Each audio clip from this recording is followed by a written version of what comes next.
ಚಂದ್ರಶೇಖರ್ ಅವರು ನಮ್ಮೊಂದಿಗೆ ದೂರವಾಣಿ ಸಂಪರ್ಕದಲ್ಲಿದ್ದಾರೆ.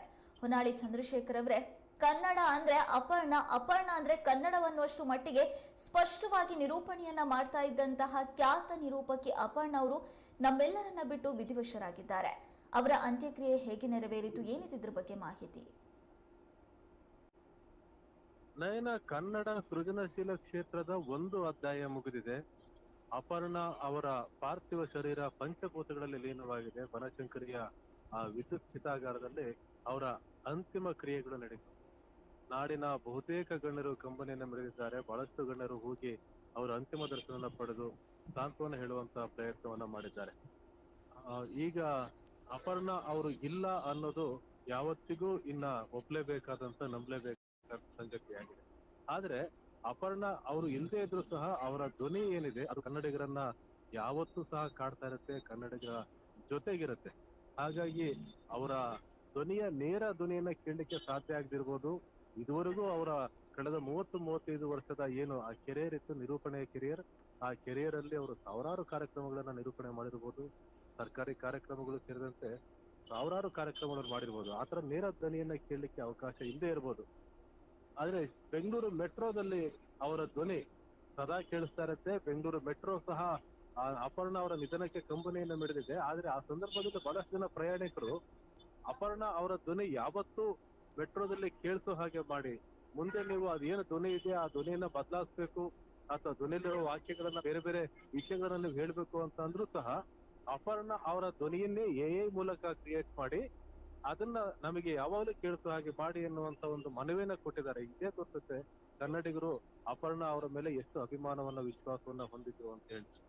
ಇನ್ನು ಬಹಳ ಮುಖ್ಯವಾದ್ದು, ಅವರ ಪತಿ ನಾಗರಾಜ್ ಹೊಸ್ತಾರೆ ಕನ್ನಡದ ಖ್ಯಾತ ಲೇಖಕರು. ಸಾವಿನ ನಂತರವೂ ಸಹ ಅಪರ್ಣ ಅವರಿಗೆ ಘನತೆಯನ್ನ ತಂದುಕೊಟ್ಟಂತ ವ್ಯಕ್ತಿ, ಒಬ್ಬ ಸೃಜನಶೀಲ ವ್ಯಕ್ತಿ. ಅವರ ಸಾವು ಅನ್ನೋದು ಬಹಳ ಗೌರವಯುತವಾಗಿರ್ಬೇಕು ಅನ್ನೋದು ಅವರ ಇಚ್ಛೆ ಆಗಿದೆ. ಅಪರ್ಣ ಅವರು ಸಹ ಕೊನೆ ಇಚ್ಛೆ ಅದನ್ನೇ ವ್ಯಕ್ತಪಡಿಸಿದ್ರಂತೆ, ಏನಾಗಿದೆ ಅನ್ನೋದನ್ನ ಮಾಧ್ಯಮದ ಮುಂದೆ ಹೇಳಿ ಅಂತೇಳಿ. ಹಾಗಾಗಿ ನಾಗರಾಜ್ ಹೊಸ್ತಾರೆ ಅವರು ಮಾಧ್ಯಮದ ಬಂದು ಏನೇನ್ ಆಗಿದೆ ಅಂತ ಹೇಳಿದ್ರು. ಅಲ್ಲಿವರೆಗೂ ಸಹ ಬಹಳಷ್ಟು ಜನಕ್ಕೆ ಕ್ಯಾನ್ಸರ್ ಅನ್ನೋ ವಿಷಯನೇ ಗೊತ್ತಿದ್ರು. ಅವರ ಆಪ್ತ ಬಳಗವನ್ನ ಹೊರತುಪಡಿಸಿದ್ರೆ ಬೇರೆಯವರಿಗೆ ಅಪರ್ಣ ಅವರಿಗೆ ಕ್ಯಾನ್ಸರ್ ಇದೆ ಅನ್ನೋ ವಿಷಯನೇ ಗೊತ್ತಿದ್ದಿಲ್ಲ. ಈಗ ಅವರು ನಿಧನರಾದ ನಂತರ ಅವರ ಕೊನೆಯ ದಿನಗಳಲ್ಲಿ ಅವರೊಂದಿಗೆ ಕಳೆದಂತ ಕ್ಷಣಗಳನ್ನ ಅವರ ಆಪ್ತ ಬಳಗದ ಹಲವರು ಈಗ ಅವರ ವಿಡಿಯೋಗಳನ್ನ, ಮಾತುಗಳನ್ನ, ಸಂದೇಶಗಳನ್ನ ಹಂಚ್ಕೊಳ್ತಾ ಇದ್ದಾರೆ. ಅಪರ್ಣ ಅವರ ಕೊನೆಯ ದಿನಗಳ ಸಂದರ್ಭದಲ್ಲಿ ಅವ್ರ ಜೊತೆಗೆ ಇದ್ದಂತ ಕ್ಷಣಗಳನ್ನ ಹಂಚ್ಕೊಳ್ತಾ ಇದ್ದಾರೆ. ಹಾಗಾಗಿ ಅಪರ್ಣ ಅವರು ಕೇವಲ 10 ಸಿನಿಮಾಗಳಲ್ಲಿ ಆಕ್ಟ್ ಮಾಡಿದ್ದು. ಮಸಣದ ಹೂವು, ಪುಟ್ಟಣ ಕಣಗಾಲ್ ಅವರು ಕರ್ಕೊಂಡು ಬಂದ್ರು.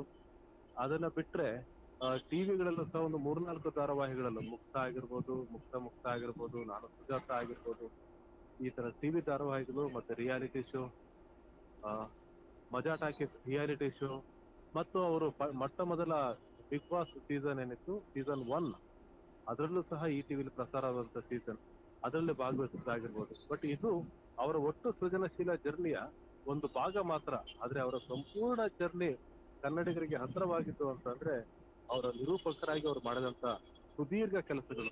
ಹಾಗಾಗಿ ಅಪರ್ಣ ಅವರ ಪಾರ್ಥಿವ ಶರೀರ ಪಂಚಭೂತಗಳಲ್ಲಿ ಲೀನ ಆಗಿರ್ಬೋದು, ಆದ್ರೆ ಅವರ ಧ್ವನಿ ಮಾತ್ರ ಕನ್ನಡಿಗರ ಮನದಲ್ಲಿ ಹಚ್ಚ ಹಸಿರಾಗಿರುತ್ತೆ.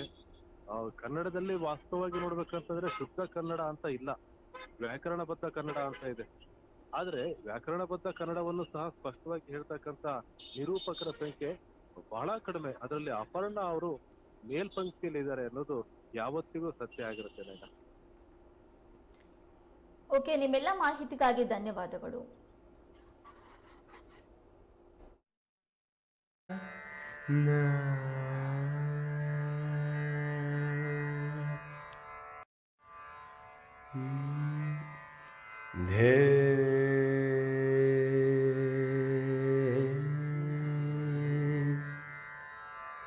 ನಾ